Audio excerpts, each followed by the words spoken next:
So this is my collar on my neckline, and I've got it so that the neckline is laying flat and the collar is standing up. This is the first way I'm going to press, and then I'll press it with the collar flat.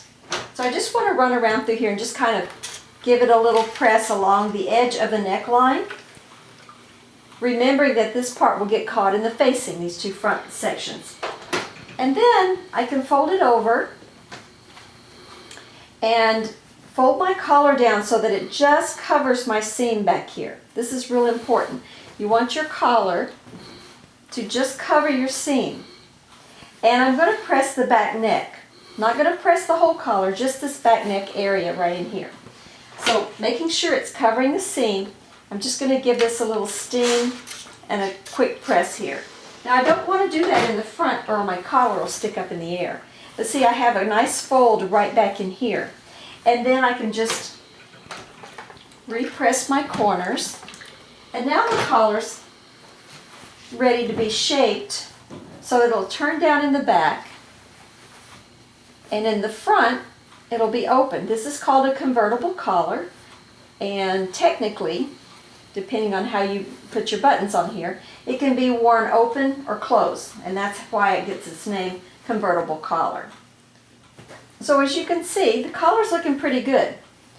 Now the next part will be to put the facing on here, and we'll put the back on to set the sleeves. We're going to put the facings to the neckline and down the front.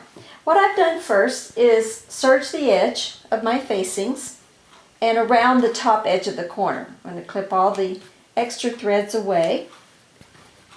And we're going to put this onto our front edge and our front neckline.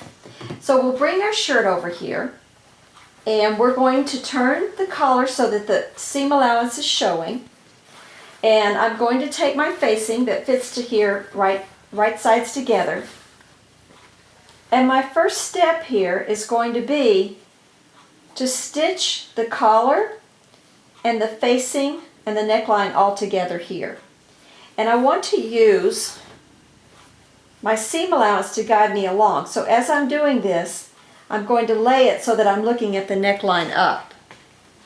Now, there's several ways to do this. I'm going to put my pins in lengthwise so that it's parallel to the seam allowance and it kind of controls everything. I do have a stay stitch in my neck, which gives me an advantage because I can kind of see the shape of the neck as I go along. Reason I'm sewing on this side, I want to be able to see the seam that I've originally made to attach the collar, so that I make sure I cover that seam when I'm sewing my facing and it's not exposed in the finished garment. Right here where I've turned my back collar down and pinned, I've clipped right here. So if you need to clip deeper and get this clean, go ahead and clip it now, because you want to just catch the edge of this collar right at that point. The next thing I'm doing, I'm leaving this up, the facing top edge. It's longer. It has enough allowance that I can either turn it under and whip stitch it down, or I'll show you a different way of handling it as well if you don't want to do that. So what we're going to do, we're going to do this to both sides. We pin right along the seam line on the front neck, and we're just going to sew here first. I'm not concerned about going down here yet. I'm just going to sew the neckline first. So let's go to the machine and do that, and then we'll come back for the next step. So now I have my facing attached to the front neck here, and it looks like this on the other side. I'm going to take the clips that I made earlier, and I'm going to make sure that it's clipped through the facing too. Be careful not to clip through your seams, but include the facing part too so that it can relax as well. Once I have that, I'm going to go over here and I'm going to take the facing side where the inner facing is, and I'm going to grade this seam.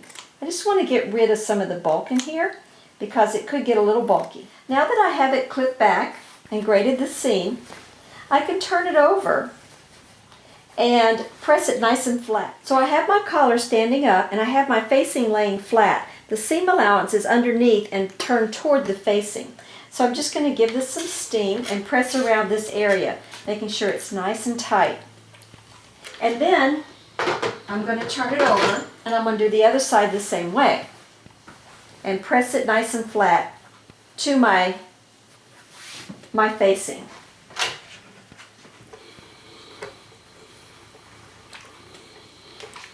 Now, I'm going to come in here and I'm going to turn the facing down the front like this with my seam allowance on the facing side, and put my facing to the center front.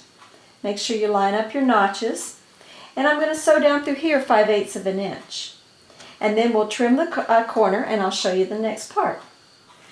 Now I've sewn down the center front of my shirt along this edge, making sure I turn my seam allowance at my neckline onto the facing side of this. Next thing I'm going to do is clip the corner and get rid of some bulk in here. Make sure you don't clip through your seam. Get close but not all the way through. And then I'm going to grade the seam. So my seam's been graded and it's ready to turn right side out.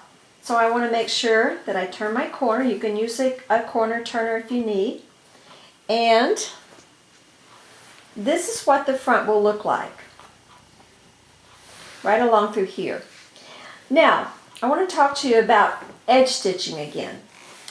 I can go down, let's open it back up where you can see the inside. There's a notch right here. This notch is the break point, and the break point means where the button on the front ends, the last button, and the collar, the lapel, turns out. Between the front where the last button is, or the top button, and the lapel goes this way, that's called the break point. Now, if this is really where I want my break point to be on my shirt, I can go in here and I can press my seam allowance on this side over toward my facing. This will cause this to stay under where my buttons are and not interfere with turning out and getting in the way.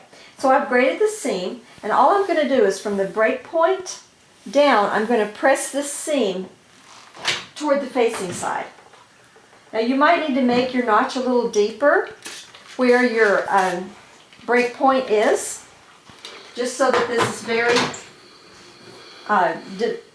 defined, well defined. See, and that way it's free, and it makes a really beautiful finish. So what I'll do is I'll go back to the sewing machine and I'll understitch on the facing side from the break point down. Now I don't want to go all the way to the break point. I'm going to come about 1 inch shy of it, and I'm going to put a pin, and I'm simply going to stitch on the facing side all the way down through here. That will keep this rolled under. So let me do it and come back and show you what it looks like. I've understitched my seam to my facing side. This is the inside. And then up here where the clip is, where the break, I've pressed the seam toward the body. This way, this section of my shirt, see how it wants to fold right there and it stays under. You don't have your seam rolling up on the front of your shirt where your buttons are. It makes it nice and clean. This section I'll press with the seam because it's toward the body and roll it underneath like this. Now you can understitch this section too if you like, and that really makes it snap into shape. See how it's wanting to roll out there a little bit? If I understitch here where the lapel is, then that will hold that down as well. And then right here where my break point is, where the notch is, it has a natural fold. So the shirt really looks nice and clean if you do this kind of work. It makes it look really finessed. So let me go ahead and go to the next step, which is going to be doing the hem at the front facing. I'm going to turn it back here like this, and I'm going to sew across my hemline right here. Now I'm going to use a 5/8 inch hem because my shirt has a little bit of a curve on it. So if you have a shirt tail, you want to use a 5/8 inch seam right here. If you have a larger one that's going to be a straight band, like 1.5 inches, then you can sew up wherever your hemline is. So if my hemline was 1.5 inches, I'd measure off here and I'd sew this facing there. But mine's going to be 5/8, so I'm going to sew right here and back stitch right on these two corners.